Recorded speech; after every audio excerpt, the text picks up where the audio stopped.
White rice and cabbage. White rice and cabbage. Very dry. How was y'all Memorial Weekend? What y'all both do? I ate. I did too. I ate like a pig. I'm actually, oh, we're live. We are live. Yeah. I guess you could say I'm dating.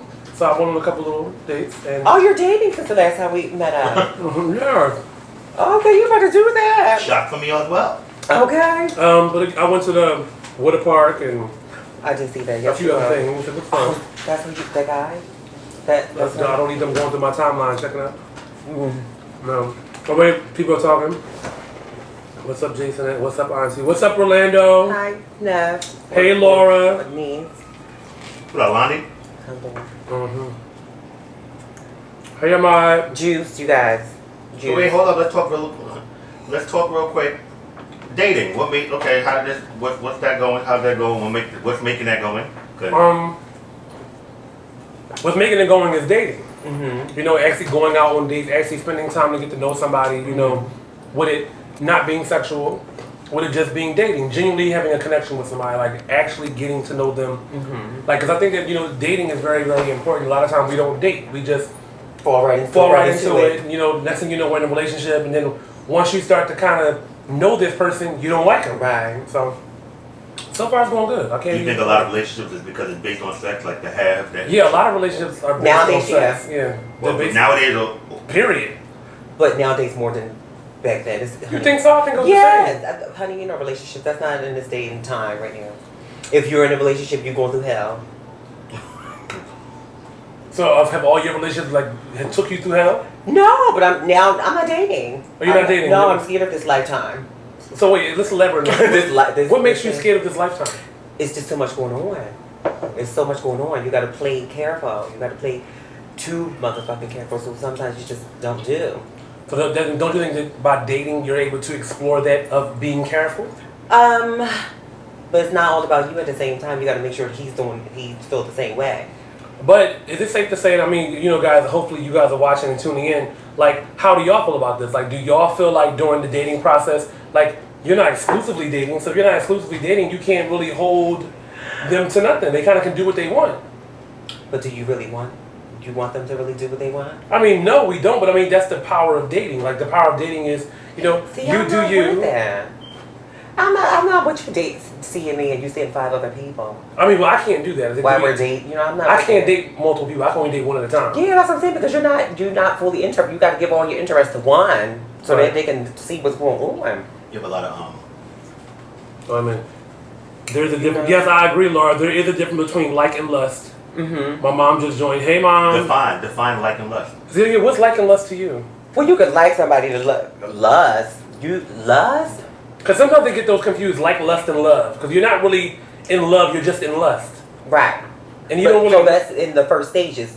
That's what lust is. That's the first stages, of course, because you can't love somebody right off the bat. So lust is the first. That's the first stages of anything. So you don't believe in love at first sight? I felt like I felt it before. I don't think I felt it before. I feel like I felt it before, but I don't think it was a nice feeling, to be honest. okay. It wasn't a nice feeling. Where's it at? Okay, where did it go? We went nowhere, clearly. Okay. Where did it go? Thank you, Gwen. Yes, one person at a time. The right one person at a time. Yes, the right one person. But how do you find that right one person? That's the problem. Right. But that's why you just gotta wait till God brings it, because I think when you know that that's the right person, you will know. It's no other way that you will know. It's so strong. It would be so strong. The connection, the chemistry, and all that stuff. It would be so strong. I got a question though. If you have people, you just said about when the Lord brings it, okay. But sometimes you may have someone come and they're there for a reason or for a season. They're not there. Right. Right. For a lesson. How do you know the difference? Let me ask y'all both that. Wow. I can say I just like low key experienced that. Like like somebody that was here to bring me to a higher level of consciousness. Like sometimes people always say, "Oh, this is my soulmate," but the interesting part about a soulmate is a soulmate comes into your life to bring you to a higher level of consciousness. Right. And once you learn the lesson, the soul detaches and moves on. So I think that where was the question again? I kind of went all over the place. I don't forgot the question. You try to get real philosophical. I got real a lot to fix my life. How do you know if that person is there? How do you know if they're the one? How do you know if they're just there temporarily? How do you know if they're there for how do you learn the lesson? How do you know? You don't know, do you? You don't, but I know. think you probably could feel it. Like I think for the people that had felt the right one, that's still with their right one, I think you feel it. I think and nothing other could come in the way of that. You know, it'll be so strong. You can't, you won't be able to turn it down, miss it, or nothing like that. It's right there for you again. We see what the people are saying. That right one person at a time. Yes, Gwen, I agree. My mom said lust is short time. Mm-hmm. Yes, lust is time and patience. Hi, Jason Bowman. Hi, Tavon. Or to wake up, that wasn't my last relationship. I don't know what you mean by that, Gwen. Expand. Welcome to everybody that's joining. As you guys know, me and Mercedes, we're supposed to start Manic Mondays, and we just go live on Mondays. But sometimes our schedules get a little crazy. Well, sometimes we get manic every manic every day. So. Okay. So now it's a Manic Thursday, and we're just live here, sitting here, talking to everybody here on Facebook Live, and to also the people tuning in on YouTube later. So let's see. If you guys have any questions to ask us, I'm going to just take a little bit of a nibble. Y'all got to see what is being eaten, y'all. Right here, this is some fabulous food. I don't even want to do that in front of y'all like that, but this is some good food. Oh man, and it's not from Chateau de Kitchen. Shout out to Jacen's Kitchen. It's good. I'm gonna wait till I get home. And see, I'm not fooling with Mercedes because I've been back in the gym. As you guys know, I'm like Luther Vandross. I go up and down sometimes. So I'm gonna read me before somebody else can read me. But I've been back in the gym all week long, so my body's a little bit sore. And I said I was going on a no meat eating diet for 30 days. I was just going to eat, fish. Guess what they came and asked? What? This gorilla deal. How do you feel about it? When the people killed the gorilla. Can I be honest? In a situation like that, what did you expect them to do? That gorilla is 400 pounds. We're talking about a human life here, a toddler at that. Right. Like, I think killing a gorilla was like, you're supposed to. I kind of think they have like those little guns where they can shoot them and put them to sleep. Tranquilizer, a little bit stuff. But I kind of you tranquilize the gorilla. Okay, what's the big thing? That they mad? Okay, first they mad. How did the little kid get in there? That's number one, right? He fell in here. They said. Okay. But my question is to the Cincinnati Zoo: like, how can you hold the parent, the mother? Now they're saying that they want to press charges. How can you hold the mother accountable for that? How did the child fall down there in the first place? Well, obviously something wasn't secured the right way. Right. That's supposed to be blocked off. But that gorilla, if they would have tried, that gorilla would have went crazy, but not crazy meaning it, because as it seems like he was protecting the baby. So the way he was dragging it, it was like. But that's how that's their nature. But that's their nature. Yeah. So. Well, if they would have tried to intervene, that he would have had that baby upside down, or something, you know what I mean? Yeah. But not knowing that he's hurting it, just trying to like prevent it from getting harmed. Yeah. But then the interesting part was the other two female gorillas that were in the cage. When they did whatever they did, they kind of disappeared and went back with the zookeepers. But what concerned me was that they did tranquilize that gorilla. Who's to say what kind of reaction they would have had on it? Like, right. Because it would have took a while for that to finally kick in. Like, you can't just shoot a gorilla with a tranquilizer. But maybe what they have, I'm sure, because But he would have fell in that baby because he had that baby blocked up in that corner. 400 pounds. What would you have done if that was you? I don't know. I would have fainted, I think. I would have died. I would have fainted. A gorilla? I can't even handle a possum, let alone a gorilla. Okay, on close up like that. But where's the mother though? Why she didn't watch her baby? The baby jumped in after his mother kept telling him no. And where he jumped in? I don't think that. Do you think the mother's at fault? Can I be honest with y'all? The only thing that upset me. The only thing that did upset me.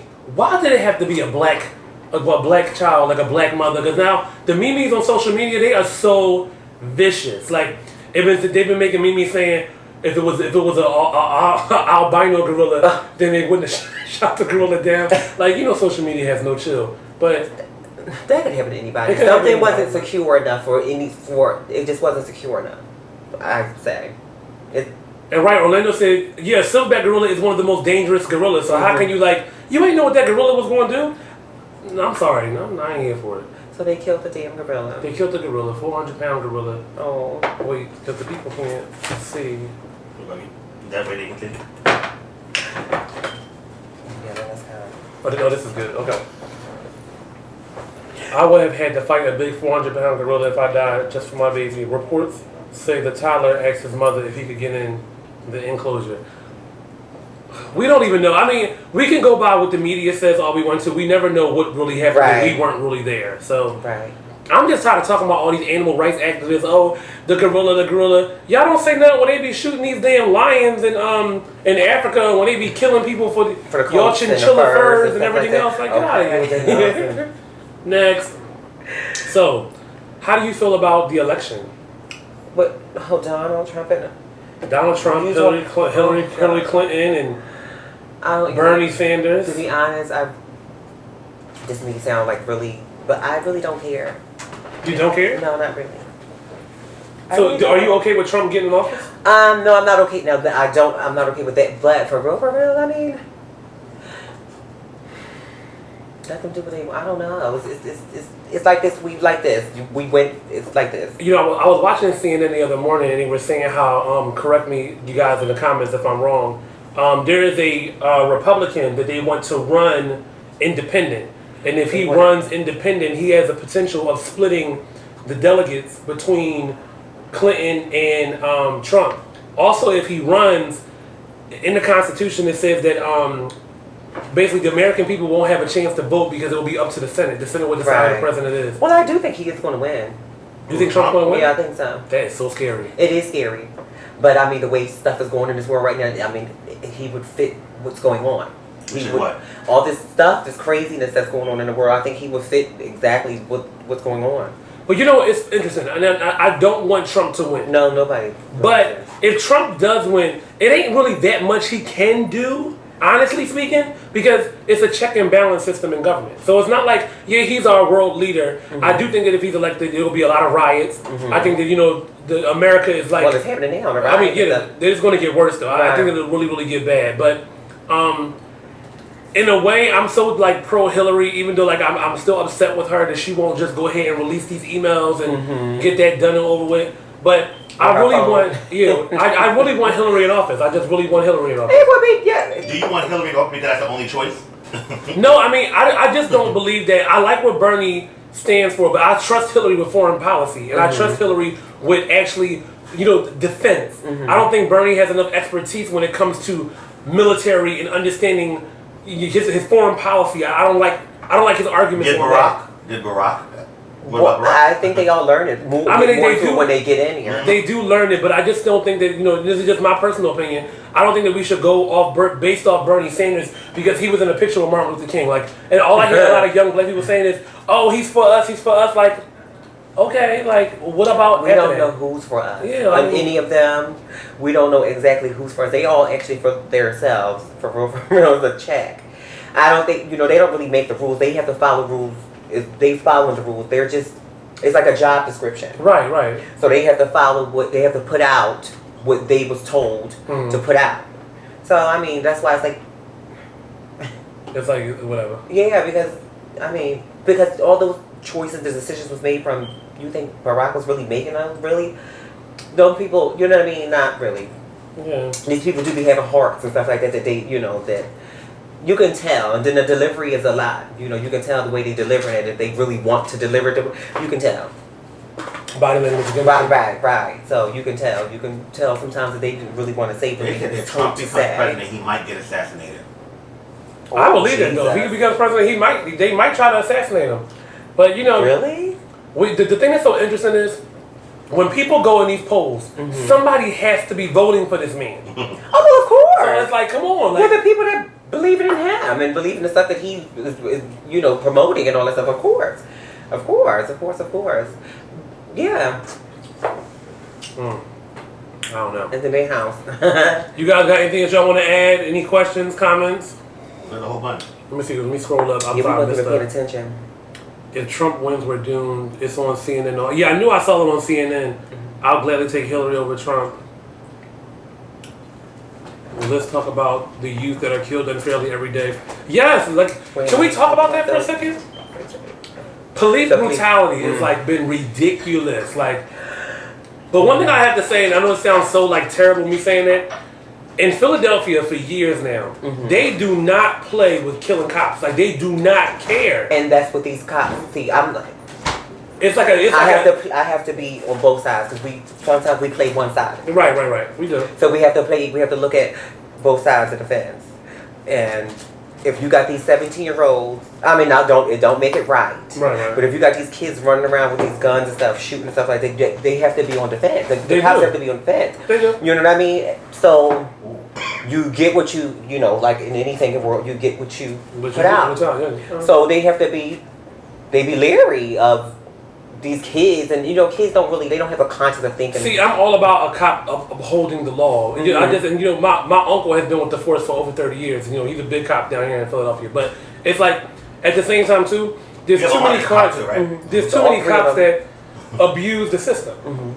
Not all. I don't think it's all crooked cops, but there's enough of them. Those bad, one seed. What's the saying? They take it too far. Yeah, they take it too far. Yeah, they take it too far sometimes. They just take it too far. I don't be needing all that. How about this whole bathroom gender mess? Was you watching the last live? Yeah, we did talk about that last time. Yeah. I mean, Stacey Dash, I guess, because what she said. Stacey Dash, she really gets. What did she say? I missed that. What did she say? I forget exactly what she said, but she just said they might need to go pee in the bush. The trans go pee in the bush. How about we leave her ass in the bush? Okay. And just set her on fire. I love Stacey though. I like Stacey for what she represented when she was in Clueless, but clearly she's truly clueless. Yeah, because she hasn't been out in a while, so she don't really know what's going on. She knows what's going on. She sits in that house living off her residuals from Clueless. Yeah, she don't know. She ain't been out in a while. She don't know what's going on. She missed a lot. That said that question that they know they didn't watch the last one. Oh, I'm sorry. Well, I'm sorry. Well, when it comes to, as we talked about before, I don't have a problem with the whole bathroom situation. What I do have a problem with though is all these years, now y'all want to make an issue about the bathroom? Well, it should be. They have to know the transgender women, honey. They ain't out for that, like gawking at them, like wanting them. It's not like that. Yeah, I don't know no transgender woman is going to go in the bathroom. Oh my God, I was raped by what the fuck? Like, what? Now, but if you put a man in the bathroom with a transgender or something like that. They need to know it's more tracking. Tracking what? I mean, we already have trackers in our skin. Okay, phones and all this stuff, and it's a hot mess. It's a mad house. Dante said, well, yeah, I definitely agree with that. What's up, Dante? He said racists like him are definitely supporting him, talking about Trump. Of course, yeah. A lot of undercover racists. A lot of undercover racists too. I mean, and let's not just talk about, when we talk about race, I think there's black people that don't like black people too. We ain't just talking about black people. White folks is against black people. Sometimes black people are the worst. And that goes as far as support. Black people supporting other black people. Yeah, they don't. They don't try to help each other out or nothing like that. But they helped out Patty. Well, they helped out Patty. They helped out Patty get some patty pies. But speaking of patty pies, I went crazy when they first came out. I was one of the people. I never had it. It was good. I ain't gonna lie. I didn't try it. I had to get that cake out. And that's my grandmother, for whoever put that post up that they say we look alike. They put her picture aside. Yeah, that is my grandmother. It was a little while back, but oh my God. Wait a minute, I need to bring up something else because I was in my jewelry box. It just slipped my mind and stuff like that. Shout out to whoever is enjoying my diamond ring that I threw off in DC. Oh. You are loving that ring, ain't you? She's kissy. Enjoy her. Enjoy her. Oh my God, she's kissy? Yes. I was over it. I thought, oh my God, where's my... That's because you felt that beat. Them hands started going. But I threw it. And I was thinking... maybe somebody like, oh, here, Sadie, you threw your ring. But then I was like, no, let me let them keep it. Did you feel like a rock star when the rock stars got panties thrown at them? Somebody, you just threw the ring at somebody, and they're like, this is Mercedes' ring. I really did throw for them to keep it. But it was like, I wasn't going to go around the ball even like, who got my ring? Who got my ring? It was like, just enjoy it. You know what I mean? Wait, what they said? Laura said, something about my mom. Wait a minute. Great topics, I'm glad I tuned in. Oh, thank you, Mom. Patricia, you must be so proud of your son. Oh. Yes. Romaine, welcome. Lamar, welcome. Landy, welcome. What's up, Jamaica? Marquise, Emery, Dominique. Oh, hey, Dominique. Oh, my God. Wait, is that So can I tell you guys a really interesting story that you probably didn't know? My mother was born with spina bifida, which is a neurological disorder that affects your spine. I'm my mom's miracle child. Okay. She wasn't supposed to have any children, wasn't supposed to live past the age of 17. They thought that, back in the day, they thought she was going to kind of be like, sorry, Mom, I'm going somewhere, just follow me. I never ever met somebody else that had spina bifida. And ironically, I was on Facebook one night,